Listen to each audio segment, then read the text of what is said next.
tanong ko po kasi gado, paano ko po ba may papaniwala ang iba na may Biblia? Di ho ba dumating sa maraming proseso? Na may Biblia? Kasi meron... Hindi mo na kailangan paniwalain may Biblia. Pakita mo lang, Biblia, Di ho kasi kinakatwira kasi nila gawa raw ng tao. Oo, gawa ng tao. Huwag ka rin maniniwala dyan sa upuan mo. Gawa ng tao yan, huwag ka uupo riyan. Balibag mo na yung mic mo gawa ng tao yan, ba't mo ginagamit? Di ba? Madali naman sagutin yun Ba't gawa raw ng tao? Ba't kagawa lang ng tao yung naniniwala ka? Bakit? Yung bang kinakain mo, yung dinadamit mo, yung mampinggan na kinakainan mo, sino gumawa? Tao rin gumawa nun tanong, ba't nga tao gumawa? Kasi kung ipapagawa ng Diyos yung Biblia sa manok, hindi mo maintindihan. Di ba? Meron ang pangit kasumulat. Yan naman, pangit-pangit naman kasulat mo, sulat manok. Tell mo, hindi mo pala maintindihan yung sulat ng manok. Ipagawa ba ng Diyos yan sa anghel, maintindihan mo? Hindi. Ang Biblia para sa tao. Kaya tao ang pinagawa ng Diyos para maintindihan ng tao ang Biblia. Yan ang dapat na maintindihan doon. Hindi ko mo ginawa ng tao, hindi ka naman niniwala. Ngayon, may gawa ang tao na hindi dapat paniwalaan. Aling gawa? Yung gawang wala sa katwiran ng Diyos. Di ba? Yun ang hindi mo dapat. Yung kasinungalingan, yung pandaraya, yun ang wag mong paniwalaan. Pero ang Biblia, isinulat ng tao, inimprenta ng tao. Sabi ng Biblia, igalang mo yung ama't ina. Magsitalima kayo sa inyong magulang sa Panginoon. Tama ba o hindi? Tama yun. Kahit konsyensya mo na lang ang sundin mo Tama yung sabi ng Diyos na igalang mo tatay mo't nanay mo Biro mo, tatay mo't nanay mo, nagpalaki sa'yo, nung maliit ka, bantay ng bantay sa'yo, nagpupuyat. Tapos paglaki mo, dadabog-dabugan mo, tarantado ka. Dapat igalang mo yung magulang mo. Sabi nga ng pasyon, kahit natadtarin mo ang laman at ang iyong buto, 10 ng iyong tanang balahibo, hindi sapat ibayad sa utang sa magulang mo. Tamo? Kaya ang magulang, pinagkakautangan mo ng loob. Dapat mo bang paniwalaan o hindi? Dapat. Sabi ng Biblia, huwag kang papatay. Tama ba o hindi? Huwag kang magnanakaw. Isinulat nga ng tao, pero mali ba yun? Parang ganito. Sabi nung bata, sabi nung kapatid mong bata, Kuya, pag hindi ka kumain, 1 taon, mamamatay ka. Kung mo ba bata ang nagsabi, hindi mo papaniwalaan? Ganito lang yon. Yung piso, totoong piso, padala mo sa bata. Magkano yon? Magkano? Piso. Padala mo sa abogado. Magkano yon? Piso pa rin. Padala mo sa luko-luko. Magkano yon? Piso pa rin. Piso pa rin. Di nababago yung piso. Kahit sino may dala. Ang tao lang ang tanga. Hindi marunong umunawa. Ganito. Si Imelda Marcos, pag suotin mo ng puwit ng baso, tanong mo sa tao, ano yung suot ni Imelda? Hoy, brilyante yan. Yung brilyante, pasuot mo sa pulubi. Ay, puwit ng baso yan. Kasi tanga ka Hinahatulan mo yung estado ng tao. Huwag kang maghumatol sa estado ng tao. Kahit bata ang nagsasalita, pag totoo sinasabi, paniwalaan mo. Di ba? Kahit bata. Ang totoo, sa husgado, mas pinaniniwalaan pa ang bata kaysa sa matanda. Di ba? Pag ang bata nagtestimony sa husgado, mas naniniwala ako Bakit? Kasi most probably, ang bata nagsasabi ng totoo. Yun ang logic doon. Ano ibig sabihin? Hindi ko mo tao, hindi mo na paniniwalaan. Lalo na kung ang sinasabi ng tao ay galing sa Diyos, taga-sulat lang naman siya, ang Diyos naman na nagdidikta, ba't di ka maniniwala? Di ba? Yung sinasabi mo, harap mo sa akin, paniniwalain natin. Meron kasi akong nakausap sa PGH nung araw, isang doktor. Hindi raw siya naniniwala sa Biblia. Para ako na-intriga, Dok, alin ka ako sa Biblia, hindi niyo pinaniniwalaan? Basta ikaw ang Biblia, hindi ako naniniwala dyan. Gawa ng tao yan. Ganun ba? Dok, pwede ba babasahin ko lang sandali ang Biblia? Sabihin niyo sa akin kung naniniwala kayo kung hindi.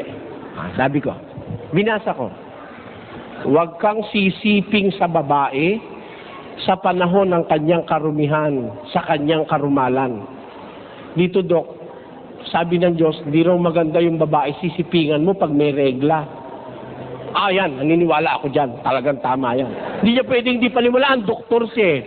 Pag hindi, sasampalin ko siya. Di ba? Isasampal ko sa kanya yung katwirang nasa Biblia. Di naniniwala siya ron. Dok, ito pa, babasa pa ako isa rito. Sabi ng Diyos, pag ikaw ay nakahawak ng bangkay ng isang hayop na karumal-dumal o ng isang taong namatay, maliligo ka at maghuhugas ka ng kamay. Tama ba yun, Dok? Hindi siya pwedeng tumutol eh. Kasi siya, buhay pa hinahawakan niya pagkatapos ng isang pasyente, hugas. Pagkatapos na hipuin sa pasyente, hugas. Hindi pa patay yun, buhay pa yun. Hugas na siyang hugas. Sa Biblia, pag patay, hugas ka.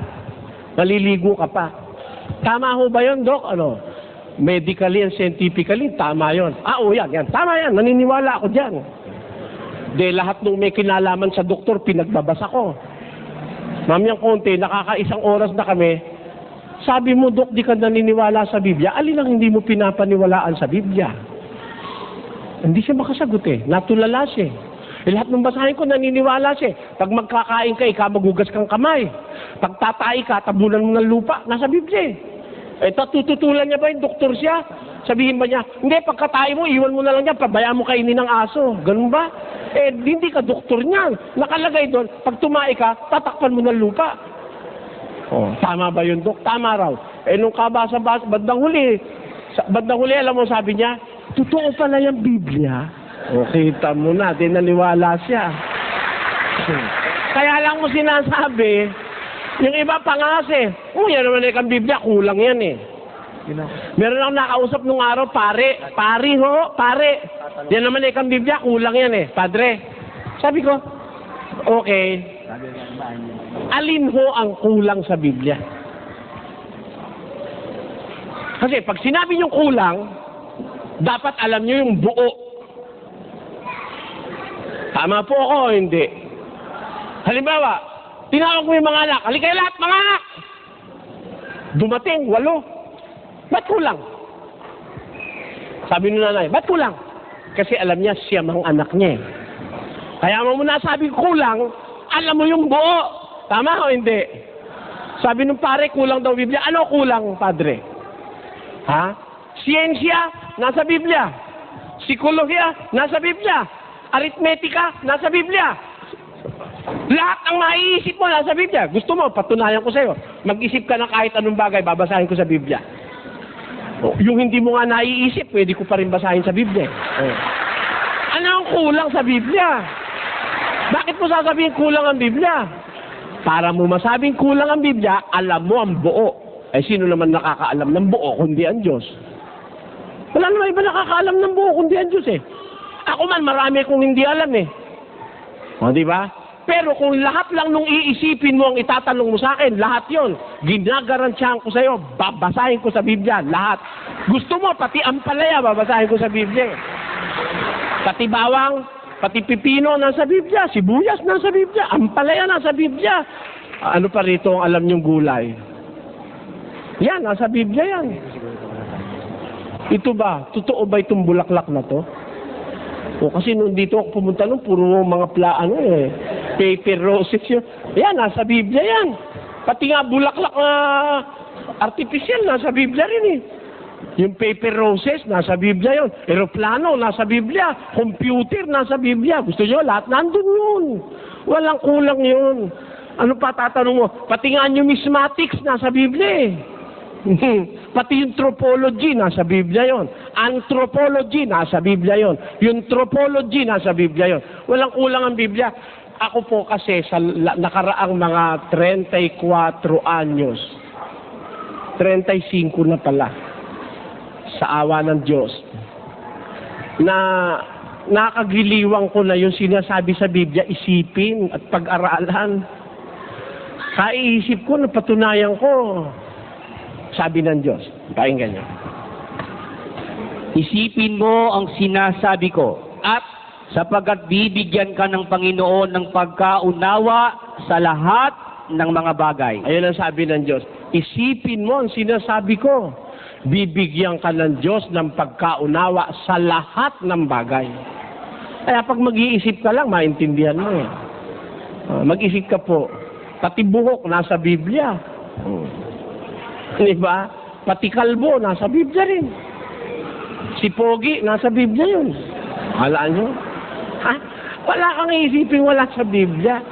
Eh, tinanong nga sa akin eh, yang kakon si Ginoong Periol, nasa Biblia yan. Si Kibuloy, nasa Biblia yan. Sabi ng Biblia, lilitaw ang maraming propeta. O, di ba nakasulat na sila ron? Kasama sila ron eh. Maayos mo ba yun? Malay mo, pati ako kasali ron. Ganon yun. Kaya lahat nasa Biblia yan. Huwag kang magduda.